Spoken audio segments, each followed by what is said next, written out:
Assalamualaikum warahmatullahi wabarakatuh. Perkenalkan, kami dari kelompok 3 ingin mempresentasikan tugas besar kami dengan judul konsolidasi pada anak perusahaan yang dimiliki kurang dari kepemilikan penuh. Sebelumnya, izinkan kami untuk memperkenalkan kelompok kami. Yang pertama yaitu Yasinta Septiani Mukhtar dengan NIM 121202051. Yang kedua Nurul Inayah dengan NIM 121202061. Yang ketiga Widyasari dengan NIM 121202075. Yang terakhir Sukma Dermawan Putri dengan NIM 121202076. Yang pertama, pengaruh kepentingan non-pengendalian, yaitu proses konsolidasi dalam perusahaan yang tidak dimiliki sepenuhnya mengalami penyesuaian untuk mencerminkan kepentingan non-pengendalian dalam perhitungan laba bersih. Konsolidasi yang merupakan selisih antara pendapatan dan beban yang terkonsolidasi. Jika anak perusahaan tidak sepenuhnya dimiliki bagian dari laba bersih, konsolidasi dialokasikan kepada pemegang saham non-pengendali. Sebagai contoh, jika PT Pustaka memiliki 80% saham PT Buritan dan selama 2011 PT Buritan melaporkan laba bersih dengan nominal 25 juta, dengan PT Pustaka melaporkan laba bersih termasuk dari bagian PT Buritan sebesar 20 juta rupiah. Maka laba bersih konsolidasi akan dihitung dan dialokasikan dengan mempertimbangkan proporsi kepemilikan dan bagian yang harus diatribusikan kepada pemegang saham non-pengendali. Bisa kita lihat dari presentasi yang di atas, laba bersih PT Pusaka itu 120 juta dikurangi laba metode ekuitas dari PT Buritan yaitu 20 juta, dan hasil laba bersih PT Buritan adalah 25 juta dari pengurangan yang di atas. Laba bersih konsolidasi yaitu 125 juta, laba yang diatribusikan ke kepentingan non pengendalian yaitu 25 juta dikali 0,20% yaitu 5 juta. Laba yang diatribusikan ke kepentingan pengendali yaitu 120 juta rupiah. Yang keempat, saldo laba konsolidasi. Saldo laba pada laporan posisi keuangan konsolidasi mencerminkan laba entitas konsolidasi yang tidak didistribusikan dan ditambahkan ke pemegang saham induk. Ini dihitung dengan menambah bagian induk dari laba bersih kumulatif anak perusahaan sejak akuisisi ke saldo laba induk perusahaan, dikurangi bagian induk dari penghapusan selisih. Saldo laba yang berkaitan dengan pemegang saham non-pengendali anak perusahaan dimasukkan di dalam jumlah kepentingan non-pengendali di bagian ekuitas. Dalam contoh, pembelian 80% saham PT Buritan oleh PT Pusaka pada 1 Januari 2011. Saldo laba konsolidasi pada 31 Desember 2012 dihitung berdasarkan penggabungan laba bersih dan dividen dari kedua perusahaan, terpisah sejak tanggal akuisisi, tetap disatukan dalam laporan konsolidasi. Metode ekuitas digunakan menghasilkan konsistensi antara saldo laba konsolidasi dan saldo laba induk. Namun, penggunaan metode biaya akan menciptakan perbedaan di antara keduanya. Yang kelima, selisih. Selisih dalam kombinasi bisnis muncul ketika nilai total yang dipertimbangkan untuk pihak yang diakuisisi melebihi nilai buku aset bersihnya. Jika perusahaan mengakuisisi tidak memiliki 100% saham perusahaan lain, selisih dibagi antara suku bunga, pengendali, dan non-pengendali. Meskipun biasanya selisih disebabkan oleh suku bunga secara proporsional, dalam kasus tertentu, situasi tersebut dapat berbeda, mirip dengan premi yang terkait dengan pengendalian keuntungan. Kepentingan non-pengendali. Pemegang saham non-pengendali dari anak perusahaan yang dimiliki kurang dari kepemilikan penuh memiliki klaim proporsional atas pendapatan aset bersih. Klaim atas pendapatan anak perusahaan dihitung berdasarkan proporsi yang belum didistribusikan, sementara klaim atas aset bersih diperbarui sesuai pendapatan yang belum didistribusikan dalam konsolidasi laporan keuangan. Klaim ini disesuaikan dalam kertas kerja. Laba anak perusahaan dikurangkan dari laba bersih konsolidasi, sementara klaim atas aset bersih ditambahkan dalam laporan posisi keuangan konsolidasian. Laporan posisi keuangan konsolidasi dengan anak perusahaan kepemilikan pengendali. Proses konsolidasi untuk anak perusahaan dengan kepemilikan pengendali sama dengan anak perusahaan kepemilikan penuh melibatkan inklusi klaim pemilik non-pengendali. Sebagai contoh, jika PT Induk memiliki 80% saham PT Anak dengan nilai wajar kepentingan non-pengendali sebesar 77.500.000, nilai wajar dan klaim non-pengendali tersebut diikutsertakan dalam laporan posisi keuangan konsolidasian. Jika nilai wajar gabungan dan klaim non-pengendali melebihi nilai buku PT Anak, perbedaan ini seperti goodwill diakui dan dialokasikan dalam kertas kerja konsolidasi untuk memperoleh total konsolidasi mencakup nilai buku aset PT Induk, nilai buku aset dan liabilitas PT Anak, serta nilai wajar dalam akuisisi untuk aset dan liabilitas PT Anak termasuk goodwill. Proses ini melibatkan eliminasi saldo investasi, ekuitas pemegang saham anak perusahaan, dan diferensial antara nilai wajar dan nilai buku anak perusahaan. Penghentian konsolidasi. Menurut PSAK 65 revisi 2013, ketika PT Induk menjual 3/4 kepemilikannya di PT Anak pada 1 Januari 2000 X2 senilai 246 juta yang menyisakan kepemilikan 20%, keuntungan atau kerugian diakui sebagai selisih antara hasil penjualan tersebut dengan nilai wajar dari 20% kepemilikan saham yang tersisa. Dalam contoh ini, jika nilai tercatat 80% kepemilikan sebelumnya adalah 317.200.000 dan nilai wajar PT Anak secara keseluruhan adalah 410 juta, pada tanggal penjualan, maka bagian yang tersisa 20% dari PT Induk di PT Anak adalah sebesar 82 juta.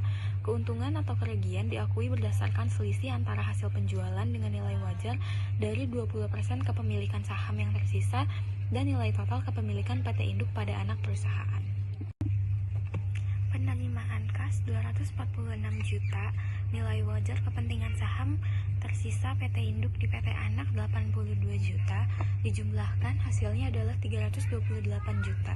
Total kepentingan PT Induk di PT Anak pada tanggal penjualan adalah 317 juta. Keuntungan atas penjualan 60% kepentingan di PT Anak adalah 10.800.000. PT Induk melaporkan keuntungan 10.800.000 pada laba 2000 X2.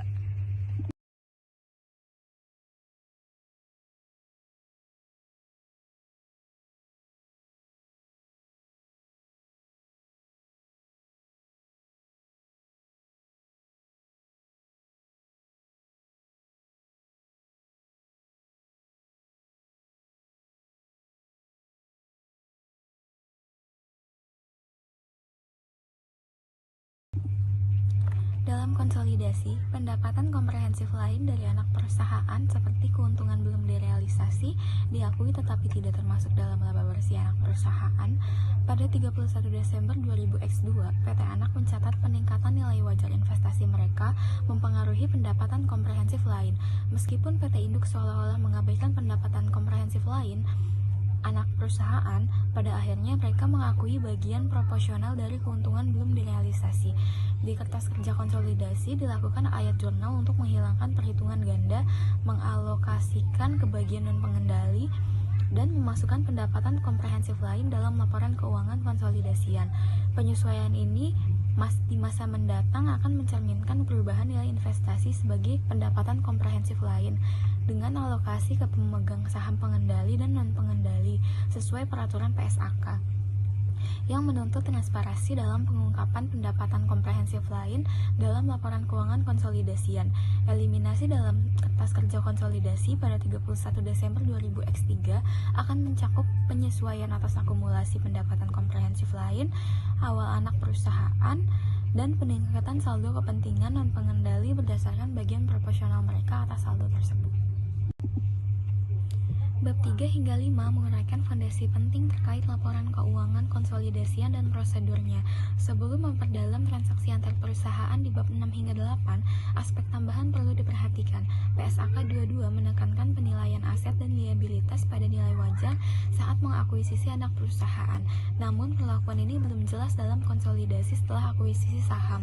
Valuasi akun seperti akumulasi penyusutan harus seimbang dalam laporan konsolidasi, disesuaikan dengan materialitas dan sifatnya.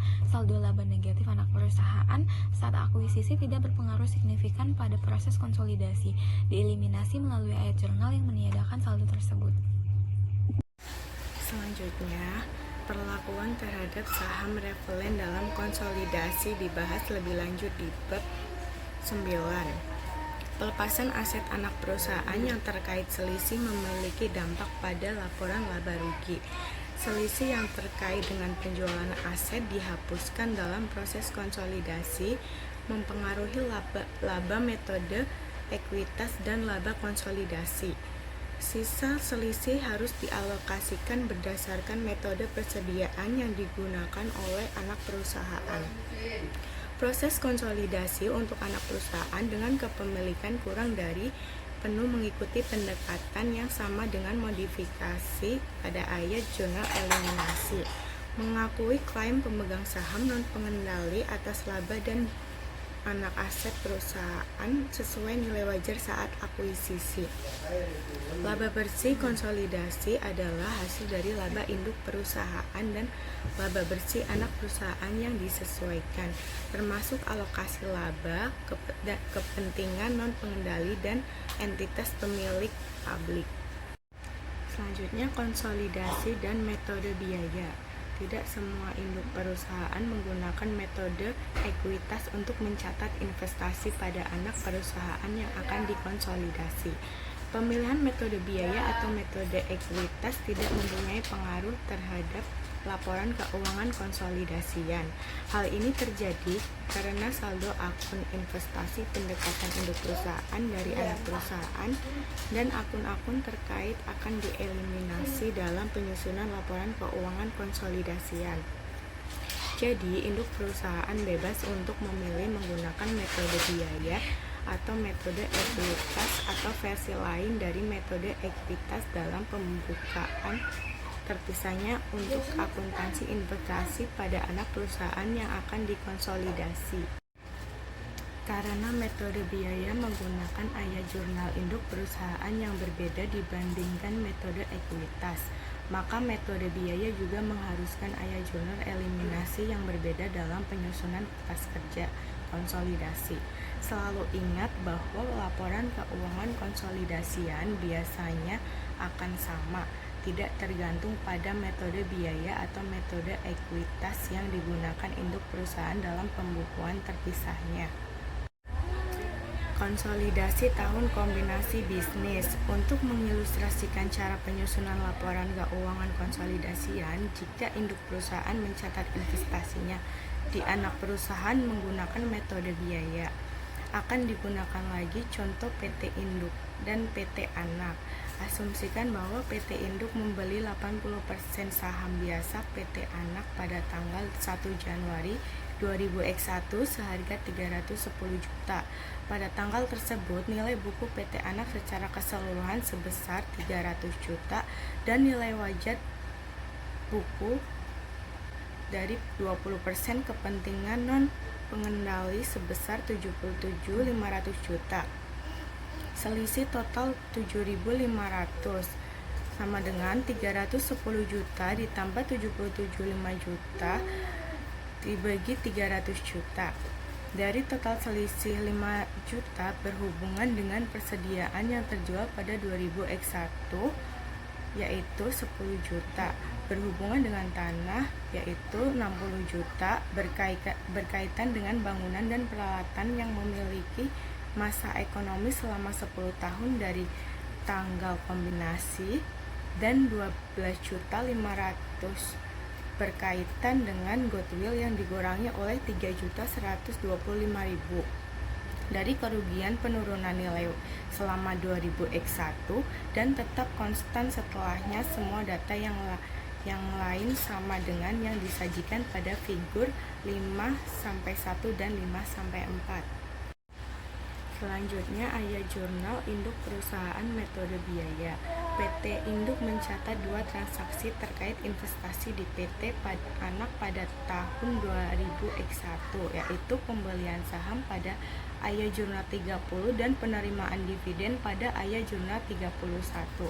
Pada akhir tahun, proses konsolidasi menggunakan serangkaian Aya Jurnal eliminasi pada E32 sampai E36 untuk menghapus pendapatan dividen, alokasi laba ke pemegang saham dan pengendali, dan menghilangkan saldo investasi pada tanggal akuisisi.